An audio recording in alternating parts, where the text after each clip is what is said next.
ang daming nangyayari. Well, una-una, sumuko na po si Pastor Kibuloy. Doon din siya sa kingdom sumuko, no? So dinawin po natin na hindi siya nahuli. Siya po ay sumuko sa ISAF. Siguro, binigyan tugon rin niya yung mga recommendation ni Senator Bato at saka ni Senator Amy na sumuko na kasi parang sayang man yung kingdom kung talagang isasalawlain nila paghahanap sa kanya, no? Ako naman, ang tagang nagwo-worry ako dyan, yan ay isang banal na lugar, no?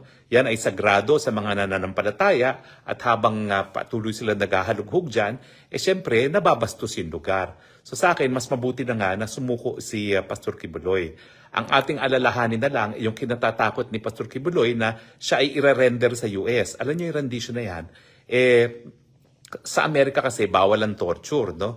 Pero ang ginagawa nila, kung gusto nila manorture, dadali nila sa isang tinatawag na black spot. Isang lugar sa daigdig na hindi sa Amerika kung saan nagkakaroon ng mga torture at doon sila ito torture, no? So yan yung mga tinatawag nila mga CIA black holes. At yan naman ang kinatatakot ni Pastor Kibuloy. So ang hinihingi sana niyang kondisyon para siya ay sumuko ay hindi siya isusurrender sa Amerika. Well, titignan natin ngayon ang anong magiging aksyon ni PBBM, no? Siyempre, dahil may kaso sa Pilipinas, dapat lokal na hukom ang magkaroon ng jurisdiction sa kanyang pagkatao. In any case, yung kanyang warrant of arrest ay inisyu ng Pasig RTC. So dapat dadalhin siya doon sa Pasig RTC, no? At dapat doon siya haharap sa kanyang kaso sa Pasig RTC at hindi kung saan ibang parte ng daigdig. Kinakailangan bigyan muna natin ng galang ang soberenya ng mga kaso ng mga korteng hukuman ng Pilipinas bago mga dayuhang mga korte. So sana yan nga po mangyari kay Pastor Kibuloy ngayong naririyan na siya at po pwede nang umusad ang kaso niya, no? Kampante naman ako na dahil rehash yung mga kasong yan, hindi naman mapapaniwala ang hukom, no, na siya ay guilty. So yung minsan na-dismiss na yan ng piskalya pa lang, mantakin nyo. Proof beyond, ano pa lang yun, probable cause pa lang, na-dismiss na ng piskalya. How much more kapag proof beyond reasonable doubt, no? Siyempre, mas mahirap mapurebahan yun, no? So, sa aking palagay, madidismiss din ang mga kaso ni Pastor Kibuloy. Kaya lang yun nga, nagwo-worry siya na baka mamaya isurrender siya ng Marcos administration doon sa mga Amerikano, no? At siya ay magkaroon ng maging biktima ng extraordinary rendition sa Amerika. Sana wag naman po, bantayan po natin, no? Dahil siyempre, lahat tayo may pakialam dyan. Soberenya ng Pilipinas ang pinag-uusapan. Kapag merong kaso ang isang Pilipino sa isang krimen na nangyari sa Pilipinas, dapat tanging Pilipinong hukuman lamang ang maglilitis, no? So tignan po natin ang mga susunod na kabanata dito kay Pastor Apollo Kibuloy.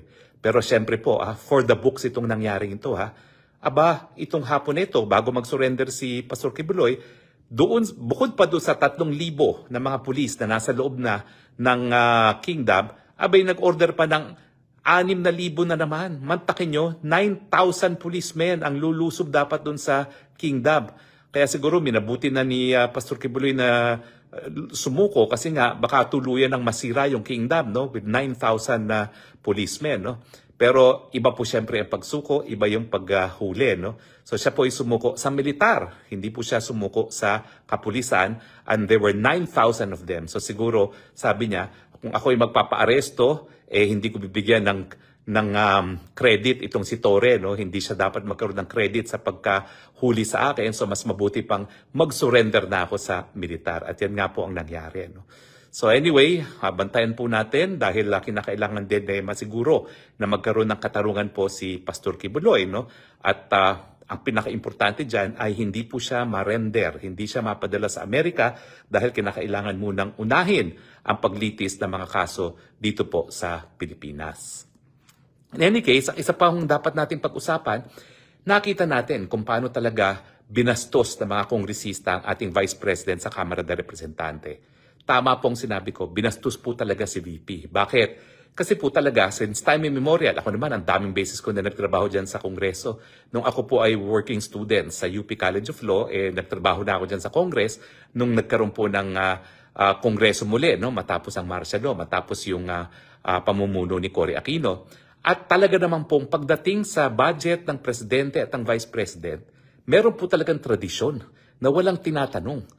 Kasi nga po, ito ay ang pinakamatataas na pinuno sa ating bayan. So, respeto lang. Bakit mo pa sila i-grill? Nandyan po talaga yung checks and balances, no? Pero, nandyan din yung tradisyon at paggalang sa pinakamataas na namumuno. Ano ba yan? Hindi lang po yan titulo na dapat respetuhin.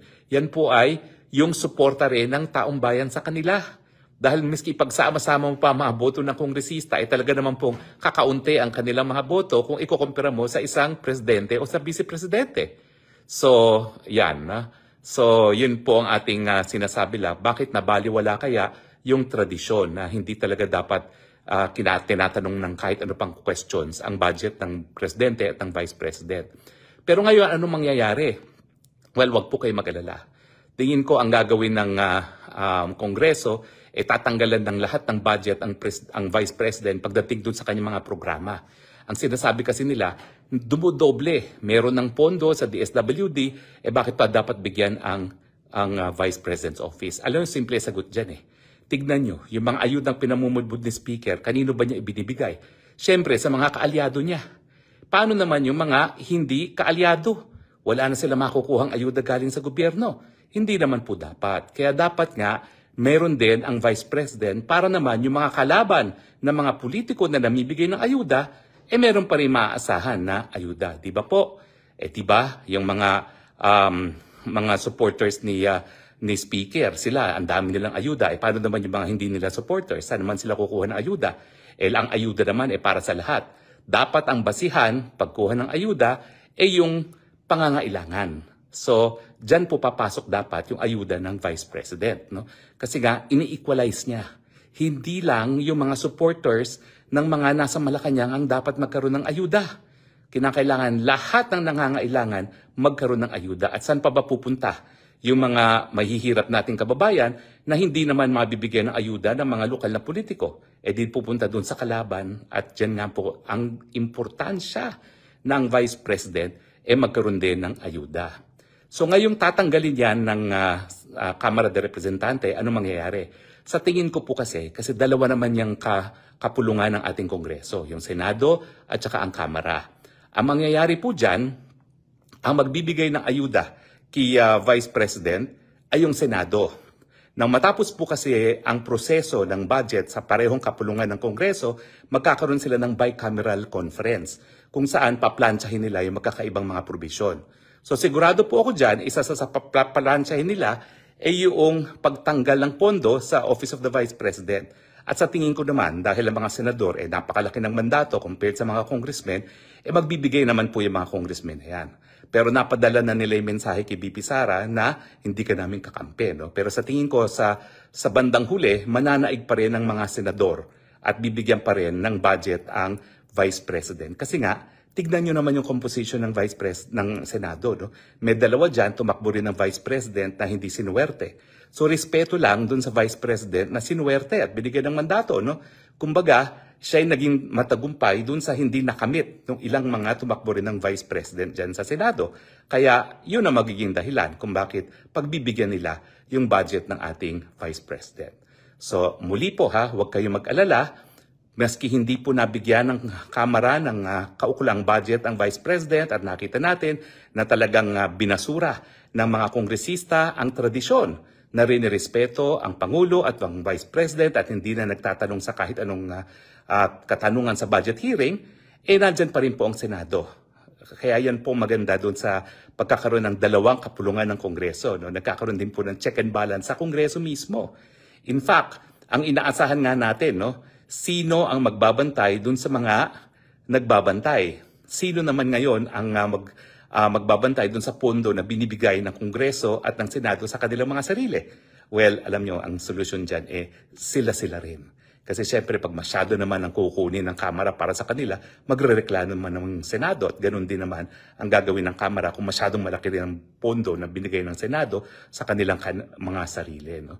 So, it all works out to be fine. Kaya nga lang po, nasira yung tradisyon. Sana nga po, respetuhin na lang natin yung mandato na ibinigay ng taong bayan sa Vice President.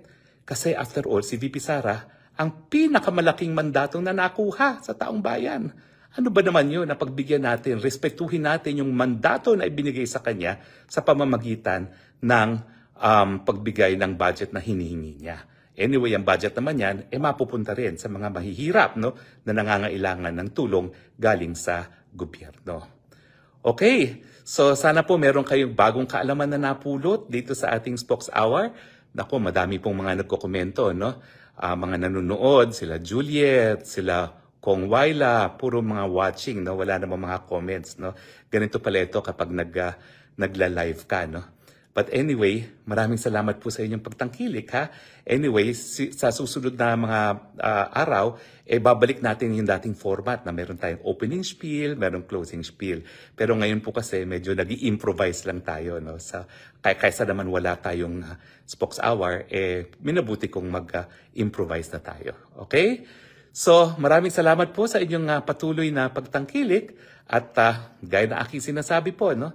I love you, Philippines. You're the only country that I have. You're the only country that I love.